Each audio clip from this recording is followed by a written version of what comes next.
सर्व मंगल मंगले शिवे सर्वार्थ साधिके शरणे त्र्यंबके गौरी नारायणी नमोस्तुते। ओम श्री जगदम्बिकाय नमो नमः। ओम ऐं ह्रीं क्लीं चामुंडाय विच्चे। आज आप सुनिए श्रीमद् देवी भागवत पुराण की आगे की कथा।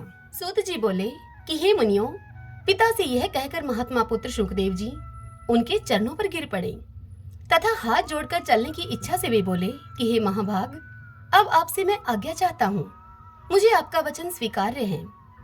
अतः मैं महाराज जनक के द्वारा पालित मिथिलापुरी को देखना चाहता हूँ। राजा जनक दंड दिए बिना ही कैसे राज्य चलाते हैं, क्योंकि यदि दंड का भय प्रजाओं को न हो तो लोग धर्म का पालन नहीं करेंगे। मनु आदि के द्वारा धर्म आचरण का मूल कारण सदा ही दंड विधान ही कहा गया है। इस राज धर्म का निर्वाह बिना दंड के भला कैसे हो सकेगा? हे पिताजी, इस विषय में मुझे महान संदेह है। हे महाभाग, यह बात वैसे ही अनर्गल प्रतीत होती है जैसे कि कोई कहे कि मेरी यह माता वंध्या है। हे परंतप, अब मैं आपसे अनुमति लेता हूँ और यहाँ से जा रहा हूँ। सूत जी आगे कहते हैं कि हे मुनियों, इस प्रकार शुकदेव जी को जनकपुर जाने का इच्छुक देखकर व्यास जी ने अपने ज्ञानी एवं निष्प्रह पुत्र का दृढ़ आलिंगन करके उनसे कहा। व्यास जी अपने पुत्र शुकदेव जी से बोले कि हे महामते, हे पुत्र, तुम्हारा कल्याण हो। हे शुक, तुम दीर्घायु हो। हे तात, तुम मुझे यह सत्य वचन देकर सुख पूर्वक जाओ कि यहाँ से जाकर मेरे इस उत्तम आश्रम में पुनः आओगे। हे पुत्र, तुम वहां से कहीं और कभी भी मत चले जाना। हे पुत्र, मैं तुम्हारा मुख कमल देखकर ही सुख पूर्वक जीता हूँ और तुम्हें न देखने पर दुखी रहता हूँ। हे सुत, तुम मेरे प्राण हो। हे पुत्र, वहां राज ऋषि जनक से मिलकर और अपना संदेह दूर करके फिर उसके बाद यहाँ आकर विद्या अध्ययन में रत रहते हुए तुम सुखपूर्वक रहो। सूत जी आगे कहते हैं कि हे मुनियों, व्यास जी के इस प्रकार शुकदेव जी को कहने पर अपने पिता को प्रणाम और उनकी प्रदक्षिणा करके शीघ्र ही शुकदेव जी इस प्रकार चल पड़े जैसे कि धनुष से छुटा हुआ बाण। मार्ग में चलते हुए अनेक समृद्धिशाली देशों, नागरिकों, वनों, वृक्षों, फले फूले खेतों, तप करते हुए तपस्वी जनों, दीक्षा लिए हुए याजक जनों, योगाभ्यास में तत्पर योगी जनों, वन में रहने वाले वानप्रस्थों, वैष्णव, पाशुपत, शैव, शाक्त एवं सूर्य उपासक तथा धर्म अवलंबियों को देखकर वे शुकदेव मुनि अति ही विस्मय में पड़ गए। इस प्रकार वे महामती शुकदेव जी लगभग 2 वर्षों में मेरु पर्वत और 1 वर्ष में हिमालय को पार करके मिथिला देश में जा पहुंचे। जब वे मिथिला में प्रविष्ट हुए तब उन्होंने वहां की श्रेष्ठ ऐश्वर्य संपदा को देखा और वहां की सारी प्रजा को सुखी एवं सदाचार संपन्न देखा। वहां द्वारपाल ने उनको रोका और उनसे पूछा कि तुम कौन हो और तुम कहां से आए हो? तुम्हारा क्या कार्य है? बताओ मुझे। द्वारपाल के ऐसा पूछने पर शुकदेव जी मौन रहे और वे कुछ बोले नहीं। वे नगर द्वार से बाहर जाकर स्थाणु की तरह खड़े हो गए और थोड़ी देर में आश्चर्यचकित होकर हंसते हुए वहीं पर स्थित हो गए, पर किसी से वे कुछ बोले नहीं। द्वारपाल ने उनसे पूछा कि हे ब्राह्मण, बोलिए तो, आप गूंगे तो नहीं हैं? आपका किस हेतु से यहाँ पर आना हुआ है? मेरे विचार में तो कोई भी कहीं भी निष्प्रयोजन नहीं जाता है। हे विप्र, इस नगर में राजा की आज्ञा पाकर ही कोई प्रवेश कर सकता है। अज्ञात कुल तथा शील वाले व्यक्ति का प्रवेश यहाँ कदापि नहीं होता। हे मानद, आप निश्चय ही तेजस्वी एवं वेदवेता ब्राह्मण प्रतीत हो रहे हैं, इसलिए आप अपने कुल तथा प्रयोजन के विषय में मुझे बता दें और फिर अपनी इच्छा के अनुसार चले जाएं। द्वारपाल की यह बात सुनकर शुकदेव मुनि उनसे बोले कि मैं जिस कार्य के लिए यहाँ आया था वह तुम्हारे कथन मात्र से ही पूरा हो गया। मैं विदेहनगर देखने आया था, परंतु यहाँ तो प्रवेश ही दुर्लभ है। मुझ अज्ञानी की यह भूल थी जो 2 पर्वतों को लांघकर महाराज से मिलने की इच्छा से घूमते हुए यहाँ पर चला आया। मैं तो स्वयं अपने पिता के द्वारा ही ठगा गया हूँ। इसमें किसी अन्य को ही क्या दोष दिया जाए? अथवा हे महाभाग, यह मेरे दुर्भाग्य का ही तो दोष है जिसके कारण इस भूमि पर मुझे इतना चक्कर काटना पड़ा। इस संसार में लोगों का भ्रमण करने का उद्देश्य धनोपार्जन ही है, किंतु मुझे उसकी कोई इच्छा नहीं है। मैं तो केवल ब्रह्मवश ही यहाँ पर आ गया हूँ। आशा रहित पुरुष को ही सर्वदा सुख की प्राप्ति होती है यदि वह मोह में न पड़े, किंतु हे महाभाग, मैं तो निराश होकर भी न जाने क्यों इस मोह सागर में निमग्न हो रहा हूँ। कहाँ सुमेरु पर्वत और कहाँ यह मिथिलापुरी। पैदल ही चलकर मैं यहाँ पर आया हूँ। इस परिश्रम का फल मुझे क्या मिलेगा? प्रारब्ध ने ही मुझे ठगा है। प्रारब्ध का भोग अवश्य ही भोगना पड़ता है, चाहे वह शुभ हो या फिर अशुभ। उद्योग भी तो सदा उसी दैव के अधीन ही रहता है। वह जैसा चाहे वैसा कराता है। यहाँ न तो कोई तीर्थ है न ज्ञान प्राप्ति होनी है, जिसके लिए कि मेरा यह परिश्रम हुआ। मैं तो महाराज जनक का विधेय नाम सुनकर उत्सुकता से यहाँ पर आया था, किंतु उनके नगर में तो प्रवेश करना भी निषिद्ध है। इतना कहकर शुकदेव जी चुप हो गए और मौन होकर वे खड़े रहे। द्वारपाल को लगा कि ये कोई ज्ञानी श्रेष्ठ ब्राह्मण है। तब उसने वहां खड़े हुए मुनि से शांतिपूर्वक निवेदन किया। द्वारपाल ने शुकदेव मुनि से कहा कि हे द्विश्रेष्ठ, आपका जैसा कार्य हो वहां यथेष्ट चले जाइए। हे ब्राह्मण, मैंने जो आपको रोका था वह मेरा अपराध हुआ, उसके लिए आप मुझे क्षमा करें, क्योंकि हे महाभाग, मुक्त जनों का तो क्षमा ही बल है। यह सुनकर शुकदेव मुनि द्वारपाल से बोले, हे द्वारपाल, इसमें तुम्हारा क्या दोष है? तुम तो सर्वदा पराधीन हो। सेवक को तो स्वामी की आज्ञा का यथोचित पालन करना ही चाहिए। तुमने मुझे जो रोका इसमें राजा का भी कोई दोष नहीं है, क्योंकि बुद्धिमानों को चोर और शत्रुओं का सम्यक ज्ञान रखना चाहिए। यह सर्वथा मेरा ही दोष है जो कि मैं यहाँ पर आ गया हूँ, और वो भी बिना बुलाए। दूसरे के घर जाना लघुता का कारण होता है। तब द्वारपाल ने कहा कि हे विप्र, सुख क्या है, दुख क्या है, कल्याण चाहने वाले पुरुष का क्या कर्तव्य है, शत्रु कौन है और मित्र कौन है, आप मुझे यह सब बताइए। तब शुकदेव जी बोले कि सभी लोकों में सर्वत्र दो ही विधेय रहता है, इसीलिए मनुष्य भी दो प्रकार के हैं, एक रागी और दूसरा विरागी। उन दोनों के मन भी दो प्रकार के होते हैं। उनमें भी विरागी तीन प्रकार के होते हैं, ज्ञात, अज्ञात एवं मध्यम। रागी भी दो प्रकार के कहे गए हैं, मूर्ख और चतुर। चातुर्य भी दो प्रकार का कहा गया है, शास्त्रीय जनित तथा बुद्धि जनित। इसी प्रकार लोक में बुद्धि भी युक्त और अयुक्त भेद से दो प्रकार की होती है। यह सुनकर द्वारपाल ने शुकदेव मुनि से कहा कि हे विद्वन, हे विप्रवर, आपने जो कुछ कहा है उसे मैं भली भांति नहीं समझ पाया हूँ। अतएव हे श्रेष्ठ, आप फिर से विस्तार पूर्वक इस विषय को यथार्थ रूप से मुझे समझाइए। तब शुकदेव जी बोले कि इस संसार में जिसको राग है वह निश्चय ही रागी कहलाता है। उस रागी को अनेक प्रकार के सुख एवं दुख आते ही रहते हैं। धन, पुत्र, कलत्र, मान, प्रतिष्ठा और विजय प्राप्त करके ही सुख प्राप्त होता है। इनके न मिलने पर प्रतिक्षण महान दुख होता ही है। अतः जैसे सुख प्राप्त हो सके वैसा उपाय करना चाहिए और सुख के साधन का संग्रह करना चाहिए। जो उस सुख में विघ्न डाले उसे शत्रु समझना चाहिए। जो रागी पुरुष के सुख को सर्वदा बढ़ाए वही तो मित्र है। चतुर मनुष्य मोह में फंसता नहीं है, किंतु मूर्ख सर्वत्र आसक्त रहता है। विरागी तथा आत्माराम पुरुष को एकांतवास, आत्मचिंतन तथा वेदांत शास्त्र का अनुशीलन करने से ही सुख होता है। सांसारिक विषयों की चर्चा आदि यह सब उनके लिए दुख रूप है। कल्याण चाहने वाले विद्वान पुरुष के लिए बहुत ही शत्रु हैं। काम, क्रोध, प्रमाद आदि अनेक प्रकार के शत्रु बताए गए हैं, किंतु व्यक्ति का सच्चा बंधु तो एकमात्र संतोष ही है। तीनों लोकों में दूसरा कोई भी नहीं है। सूत जी इस कथा को सुनाते हुए मुनियों से आगे कहते हैं कि शुकदेव जी की इस बात को सुनकर उन्हें ज्ञानी द्विज समझकर उसने शुकदेव जी को एक अत्यंत रमणीय कक्ष में प्रवेश कराया। 3 प्रकार के नागरिक जनों से भरे हुए अनेक प्रकार के क्रय विक्रय की वस्तुओं से सजी हुई दुकानों वाले, राग, द्वेष, काम, लोभ और मोह से युक्त एवं परस्पर वाद विवाद में संलग्न श्रेष्ठ जनों से सुशोभित और धन धान्य से परिपूर्ण विशाल नगर को देखते हुए शुकदेव जी चले। इस तरह 3 प्रकार के लोगों को देखते हुए शुकदेव जी अब राजभवन की ओर बढ़े। इस प्रकार द्वितीय सूर्य के समान परम तेजस्वी शुकदेव जी अब द्वार पर पहुंचे। द्वारपाल ने उन्हें अंदर जाने से रोका। तब वे काष्ठ के समान वहीं पर द्वार पर ही खड़े हो गए और मोक्ष संबंधी विषय पर विचार करने लगे। धूप तथा छाया को समान समझने वाले महातपस्वी शुकदेव जी वहां एकांत में ध्यान करके इस प्रकार खड़े रहे मानो कि कोई अचल स्तंभ हो। थोड़ी देर के बाद राजमंत्री ने हाथ जोड़े हुए स्वयं आकर उन्हें राजभवन के दूसरे कक्ष में प्रवेश करवाया। वहां एक दिव्य रमणीय उपवन था, जिसमें कि विविध प्रकार के पुष्पों से लदे हुए दिव्य वृक्ष सुशोभित हो रहे थे। उस वन को दिखाकर मंत्री ने उनका यथोचित आतिथ्य सत्कार किया।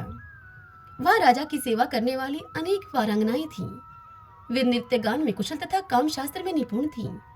शुकदेव जी की सेवा के लिए उन्हें आदेश देकर राजमंत्री उस भवन से निकल गए और शुकदेव जी वहीं पर स्थित रहे। उन वारांगनाओं ने परम भक्ति के साथ उनकी पूजा की और देश काल के अनुसार उपलब्ध अनेक प्रकार के भोजन से उन्हें संतुष्ट किया। तत्पश्चात अंतःपुर निवासिनी कामिनी स्त्रियों ने उन्हें अंतःपुर का वन दिखाया, जो कि अत्यंत ही रमणीय था। वे युवा, रूपवान, कांतिमान, मृदुभाषी एवं मनोरम थे। दूसरे कामदेव के समान उन शुकदेव जी को देखकर वे सभी उन पर मुक्त हो गई। मुनि को जितेंद्रिय जानकर वे सब उनकी परिचर्या करने लगी। अरणी नंदन शुद्ध आत्मा सुखदेव जी ने उन्हें माता के समान समझा। वे आत्माराम तथा क्रोध को जीतने वाले सुखदेव जी न तो हर्षित होते थे और न ही दुखी होते थे। उनकी चेष्टाओं को देखकर भी वे शांतचित्त होकर स्थित ही रहे। तब उन स्त्रियों ने उनके लिए सुरमय, कोमल तथा बहुमूल्य आस्त्रण और नानाविध उपकरणों से सुसज्जित शैया बिछाई। सुखदेव जी हाथ पैर धोकर, हाथ में कुश लेकर सावधान होकर सायंकालीन संध्या उपासना संपन्न करके भगवान के ध्यान में लग गए। इस प्रकार एक पहर तक ध्यान अवस्थित होकर वे शयन करने लगे। 2 पहर शयन करके पुनः वे शुकदेव जी उठ गए। रात्रि के चौथे पहर में वे पुनः ध्यान में स्थित रहे। तदंतर स्नान करके प्रातःकालीन क्रियाएं संपन्न करके पुनः समाधिस्थ हो गए। सूत जी मुनियों से आगे कहते हैं कि हे श्रेष्ठ विप्रवरों, शुकदेव जी को आया हुआ सुनकर पवित्र आत्मा राजा जनक अपने पुरोहित को आगे करके मंत्रियों के सहित उन गुरुपुत्र के पास गए। महाराज जनक ने उन्हें बड़े आदर से उत्तम आसन देकर विधिवत सत्कार करने के बाद एक दूध देने वाली गौ प्रदान करके उनसे उनकी कुशल क्षेम पूछी। शुकदेव जी ने भी राजा की पूजा को यथाविधि स्वीकार किया और अपना कुशल बताकर राजा से भी उनकी कुशल क्षेम पूछी। इस प्रकार कुशल क्षेम प्रश्न करके सुखदायी आसन पर बैठे हुए शांत चित्त वाले व्यास जी के पुत्र श्री शुकदेव जी से महाराज जनक ने पूछा कि हे महाभाग, मेरे यहाँ आप निष्प्रह का आगमन किस कारण से हुआ? हे मुनिश्रेष्ठ, उस प्रयोजन को मुझे बताइए। तब शुकदेव जी राजा जनक से बोले कि महाराज, मेरे पिता व्यास जी ने मुझसे कहा है कि विवाह कर लो, क्योंकि सब आश्रमों में गृहस्थ आश्रम ही श्रेष्ठ है। गुरु रूप पिता की आज्ञा को बंधन कारक मानकर मैंने उन्हें विवाह के लिए मना कर दिया। मैंने उनकी इस बात को स्वीकार नहीं किया। उन्होंने समझाया कि गृहस्थ आश्रम बंधन नहीं है, फिर भी मैंने उसे स्वीकार नहीं किया। इस प्रकार मुझे संशय युक्त चित्त वाला समझकर मुनि श्रेष्ठ व्यास जी ने तथ्ययुक्त वचन मुझसे कहा कि तुम मिथिलापुरी चले जाओ और खेद न करो। वहाँ राज ऋषि जनक रहते हैं। वे याज्ञिक एवं जीवन मुक्त राजा हैं। संसार में विदेह नाम से विख्यात वे वहाँ निष्कंटक राज्य कर रहे हैं। हे पुत्र शुकदेव, महाराज जनक राज्य करते हुए भी माया के जाल में नहीं बंधते। तब हे परंतप, तुम वनवासी होते हुए भी क्यों भयभीत हो रहे हो? उन नृपश्रेष्ठ विधि को देखो और अपने मन में उठते हुए मोह का तुम त्याग करो। हे महाभाग, विवाह करो, अन्यथा जाकर उस राजा से ही पूछो। वे राजा तुम्हारे मन में उत्पन्न संदेह का समाधान कर देंगे। तत्पश्चात हे पुत्र, उनकी बात को सुनकर तुम शीघ्र ही मेरे पास चले आना। हे महाराज जनक, मैं उन्हीं के आदेश से आपकी पुरी में आया हूँ। हे राजेंद्र, हे अनग, मैं मोक्ष का अभिलाषी हूँ। अतः जो कार्य मेरे लिए उचित हो वह मुझे बताइए। हे राजेंद्र, तप, तीर्थ, व्रत, यज्ञ, स्वाध्याय, तीर्थ सेवन और ज्ञान, इनमें से जो मोक्ष का साक्षात साधन हो वह मुझे बताइए। शुकदेव जी की सारी बात को सुनकर जनक जी उनसे बोले कि मोक्ष मार्ग अवलंबी विप्र को जो कुछ करना चाहिए अब आप उसे सुनिए। उपनयन संस्कार के बाद सर्वप्रथम वेद शास्त्र का अध्ययन करने हेतु गुरु के सानिध्य में रहना चाहिए। वहाँ वेद वेदांतों का अध्ययन करके दीक्षांत गुरु दीक्षिणा देकर वापस लौटें और मुनि को विवाह करके पत्नी के साथ गृहस्थी में रहना चाहिए। गृहस्थ आश्रम में रहते हुए न्याय उपार्जित धन का अर्जन करे, सर्वदा संतुष्ट रहे और किसी से कोई आशा न रखे। पापों से मुक्त होकर अग्निहोत्र आदि कर्म करते हुए सत्य वचन बोले और मन वचन कर्म से सदा ही पवित्र रहे। पुत्र पौत्र हो जाने पर समय के अनुसार वानप्रस्थ आश्रम में रहे। वहाँ तपश्चर्या आदि के द्वारा काम, क्रोध, लोभ, मद, मोह और मात्सर्य इन 6 शत्रुओं पर विजय प्राप्त करके अपनी स्त्री की रक्षा का भार अपने पुत्र को सौंप देने के बाद वह धर्मात्मा विप्र सब अग्नियों का अपने में न्यायपूर्वक आदान कर ले और सांसारिक विषयों के भोग से शांति मिल जाने के बाद हृदय में विशुद्ध वैराग्य उत्पन्न होने पर चौथे आश्रम का आश्रय ले ले। विरक्त को ही संन्यास लेने का अधिकार है, अन्य किसी को नहीं। यह वेद वाक्य सर्वथा सत्य है, असत्य नहीं है, ऐसा मेरा मानना है। ये सुखदेव जी, वेदों में कुल 48 संस्कार कहे गए हैं। उनमें गृहस्थ के लिए 40 संस्कार महात्माओं ने बतलाए हैं। मुमुक्षु के लिए शम दम आदि 8 संस्कार कहे गए हैं। एक आश्रम से ही कर्मशः दूसरे आश्रम में जाना चाहिए, ऐसा शिष्ट जनों का आदेश है। जनक जी की सारी बात सुनकर सुखदेव मुनि उनसे बोले कि चित्त में वैराग्य और ज्ञान विज्ञान उत्पन्न हो जाने पर अवश्य ही गृहस्थ आदि आश्रमों में रहना चाहिए अथवा वनों में। सुखदेव जी के इस प्रश्न पर जनक जी उनसे बोले कि हे मानद, इंद्रियां बड़ी ही बलवान होती हैं, वे वश में नहीं रहती हैं। वे अपरिपक्व बुद्धि वाले मनुष्य के मन में नाना प्रकार के विकार उत्पन्न कर देती हैं। यदि मनुष्य के मन में भोजन की, शयन की, सुख की और पुत्र की इच्छा बनी रहे तो वह सन्यासी होकर भी इन विकारों के उपस्थित होने पर क्या कर पाएगा। वासनाओं का जाल बड़ा ही कठिन होता है, वह शीघ्र ही नहीं मिटता। इसीलिए उसकी शांति के लिए मनुष्य को कर्म से उसका त्याग करना चाहिए।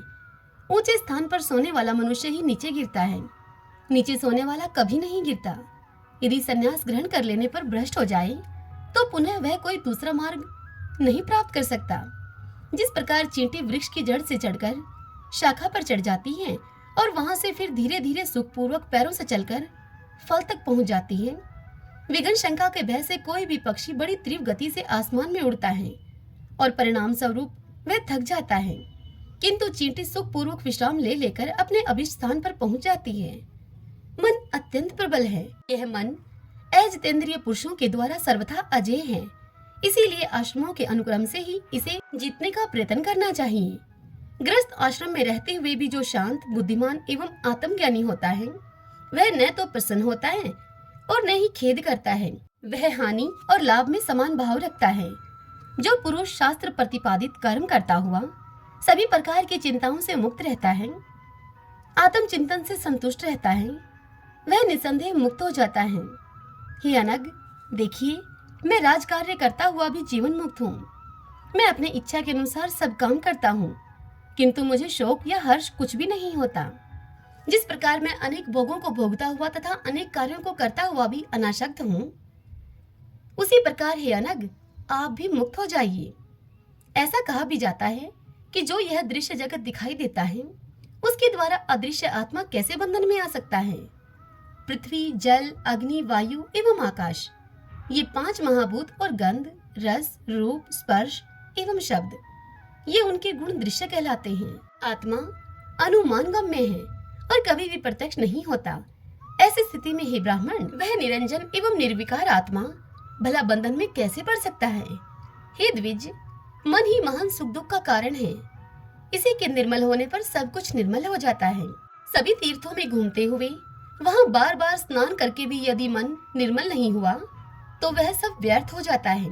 हे परंतप, बंधन तथा मोक्ष का कारण न तो यह देह है, न ही जीवात्मा है और न ही ये इंद्रियां ही हैं, अपितु मन ही मनुष्यों के बंधन एवं मुक्ति का कारण है। आत्मा तो सदा ही शुद्ध एवं मुक्त है, वह कभी बंधता नहीं है। अतः बंधन और मोक्ष तो मन के भीतर है। मन की शांति से ही शांति है। स्त्रुता, मित्रता या उदासीनता के सभी भेदभाव, ये भेदभाव भी मन में ही रहते हैं। इसलिए एकात्म भाव होने पर यह भेदभाव नहीं रहता। यह तो द्वैत भाव से ही उत्पन्न होता है। मैं जीव सदा ही ब्रह्मा हूँ। इस विषय में और विचार करने की आवश्यकता ही नहीं है। भेद बुद्धि तो संसार में आसक्त रहने पर ही होती है। हे महाभाग सुखदेव जी, बंधन का मुख्य कारण अविद्या ही है। इस अविद्या को दूर करने वाली विद्या है। इसीलिए ज्ञानी पुरुषों को चाहिए कि वे सदा ही विद्या एवं अविद्या का अनुसंधान पूर्वक अनुशीलन किया करें। धूप के बिना छाया के सुख का ज्ञान कैसे हो सकता है, ठीक उसी प्रकार अविद्या के बिना विद्या का ज्ञान कैसे किया जा सकता है। गुणों में गुण, पंचभूतों में पंचभूत तथा इंद्रियों के विषयों में इंद्रियां स्वयं रमण करती हैं। उसमें आत्मा का क्या दोष है। कि पवित्र आत्मन, सबकी सुरक्षा के लिए वेदों में सब प्रकार से मर्यादा की व्यवस्था की गई है। यदि ऐसा नहीं होता तो नास्तिकों की भांति सभी धर्मों का नाश हो जाता। धर्म के नष्ट हो जाने पर सब कुछ नष्ट हो जाएगा और सब वर्णों की आचार परंपरा का उल्लंघन हो जाएगा। इसलिए वेदोपदिष्ट मार्ग पर चलने वालों का कल्याण होता है। यह बात सुनकर सुखदेव मुनि बोले राजा जनक से कि हे राजन, आपने जो बात कही उसे सुनकर भी मेरा संदेह बना हुआ है। वह संदेह किसी प्रकार भी दूर नहीं होता। हे भूपते, वेद धर्मों में हिंसा का बाहुल्य है। उस हिंसा में अनेक प्रकार के अधर्म होते हैं। ऐसी दशा में वेदोक्त धर्म मुक्तिप्रद कैसे हो सकता है? हे राजन, सोमरसपान, पशु हिंसा, मांसभक्षण तो स्पष्ट ही अनाचार है। श्रोत्रामणि यज्ञ में तो प्रत्यक्ष रूप से सुरा ग्रहण का वर्णन किया गया है। इसी प्रकार दूर्त कीड़ा एवं अनेक प्रकार के व्रत बताए गए हैं। सुना जाता है कि प्राचीन काल में शशबिंदु नामक एक श्रेष्ठ राजा थे। वे राजा बड़े ही धर्मात्मा, यज्ञपरायण, उदार एवं सत्यवादी थे। वे धर्म रूपी सेतु के रक्षक तथा कुमारगामी जनों के नियंता थे। उन्होंने पुष्कल दक्षिणा वाले अनेक यज्ञ संपादित किए थे। उन यज्ञों में पशुओं के चर्म से विंध्य पर्वत के समान ऊंचा पर्वत सा बन गया। मेघों के जल बरसाने से चर्मणवती नाम की शुभ नदी बह चली। वे राजा भी दिव्यंगत हो गए, किंतु उनकी कीर्ति भूमंडल पर अचल हो गई। जब इस प्रकार के धर्मों का वर्णन वेद में है, तब हे राजन, मेरी श्रद्धा बुद्धि उनमें नहीं है। स्त्री के साथ भोग में पुरुष सुख प्राप्त करता है और उसके न मिलने पर वह बहुत ही दुखी होता है। तो ऐसी दशा में भला वह जीवन मुक्त कैसे हो सकेगा? यह सुनकर जनक जी उनसे बोले कि यज्ञों में जो हिंसा दिखाई देती है वह वास्तव में अहिंसा ही कही गई है, क्योंकि जो हिंसा उपाधि योग से होती है वही हिंसा कहलाती है, अन्यथा नहीं। ऐसा शास्त्रों का निर्णय है। जिस प्रकार गीली लकड़ी के संयोग से अग्नि से धुआं निकलता है, उसके अभाव में उस अग्नि में धुआं नहीं दिखाई देता। ठीक उसी प्रकार हे मुनिवर, वेदोक्त हिंसा को भी आप अहिंसा ही समझिए। रागी जनों के द्वारा की गई हिंसा ही हिंसा है, किंतु अनासक्त जनों के लिए वह हिंसा नहीं कही गई है। जो कर्म राग रहित तथा अहंकार रहित होकर इस प्रकार से किया जाता हो, उस कर्म को वैदिक विद्वान मनुष्य जन न किए हुए के समान ही कहते हैं।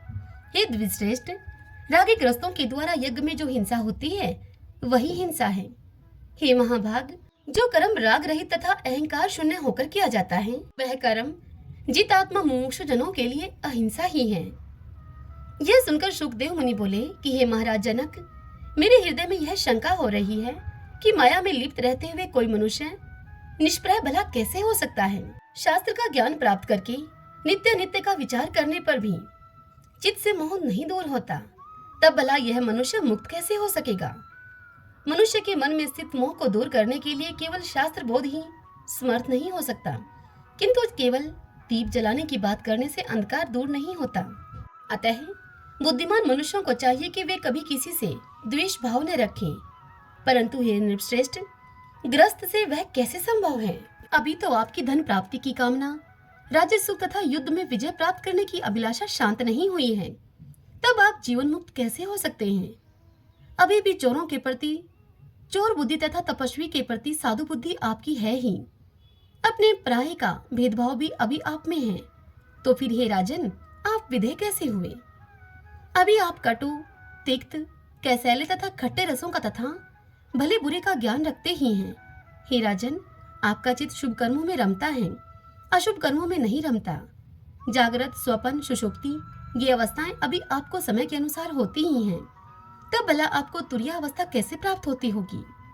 हे राजन, घोड़े, रथ, हाथी तथा पैदल सैनिक ये सब मेरे अधीन हैं और मैं इनका सभी का स्वामी हूँ। ऐसा आप अपने को मानते हैं या नहीं? आप मधुर भोजन को प्रसन्नता पूर्वक अथवा बेमन से खाते ही होंगे। हे नृपश्रेष्ठ, आप माला और सर्प में क्या समान दृष्टि वाले हैं? हे राजन, विमुक्त पुरुष तो वह कहलाता है जो मिट्टी के ढेले और स्वर्ण को समान समझता हो, सब जीवों में एकात्म बुद्धि रखता हो और जीव मात्र का उपकार करता हो। मेरा मन घर, स्त्री आदि में कभी नहीं लगता, इसीलिए अकेले ही निष्प्रय भाव से मैं सदा ही विचरण करता रहूं, यही मेरा विचार है।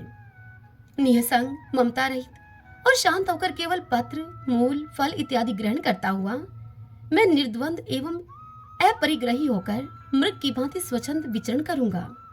हे पार्थिव, ग्रह, धन और रूपवती स्त्री से मुझ विरक्त चित्त और गुणातीत का क्या प्रयोजन है? आप अनेक प्रकार की राग द्वेष युक्त बातें सोचते हैं, फिर भी मैं विमुक्त हूँ, इस प्रकार से आप कहते हैं। यह सब मुझे तो केवल आपका दम्भ ही जान पड़ता है। आपको कभी शत्रु की, कभी धन की, तो कभी सेना की चिंता रहती ही है। तब हे राजन, आप निश्चिंत कहाँ हैं? स्वल्प आहारी, अटल व्रत वाले जो वैखानस मुनि हैं, वे संसार की अनित्यता को जानते हुए भी इसमें आसक्त हो जाते हैं। हे राजन, आपके वंश में उत्पन्न सभी राजाओं का नाम विधेय यह हो जाता है। इसमें भी आप धोखा समझिए, दूसरा कुछ नहीं। जिस प्रकार किसी मूर्ख का नाम विद्याधर, जन्मांध का नाम दिवाकर तथा सतत दरिद्री मनुष्य का नाम लक्ष्मीधर रखना निरर्थक है, ठीक उसी प्रकार पूर्व काल में आपके वंश में उत्पन्न जिन जिन राजाओं को मैंने सुना है, वे नाम से ही विधेय प्रसिद्ध हुए हैं, कर्म से नहीं। हे नृप, आपके कुल में पहले निमि नाम के राजा हो चुके हैं। उन राज ऋषि ने एक बार अपने गुरु वशिष्ठ मुनि को यज्ञ के लिए निमंत्रित किया। उस समय वशिष्ठ जी ने उनसे कहा कि आपसे पहले इंद्र ने मुझे यज्ञ के लिए आमंत्रित कर रखा है। इंद्र का यज्ञ संपन्न कराकर मैं आपका भी यज्ञ पूर्ण करूंगा। अतः हे राजेंद्र, तब तक आप धीरे धीरे यज्ञ सामग्री को एकत्र कराइए। ऐसा कहकर वशिष्ठ मुनि इंद्र का यज्ञ कराने के लिए चले गए और महाराज निमि ने किसी दूसरे को आचार्य बनाकर अपना उत्तम यज्ञ संपन्न कर लिया। यह सुनकर वशिष्ठ मुनि राजा पर अत्यंत ही क्रोधित हुए और उनको श्राप देते हुए वे बोले कि हे गुरु का परित्याग करने वाले, तुम्हारा शरीर नष्ट हो जाए।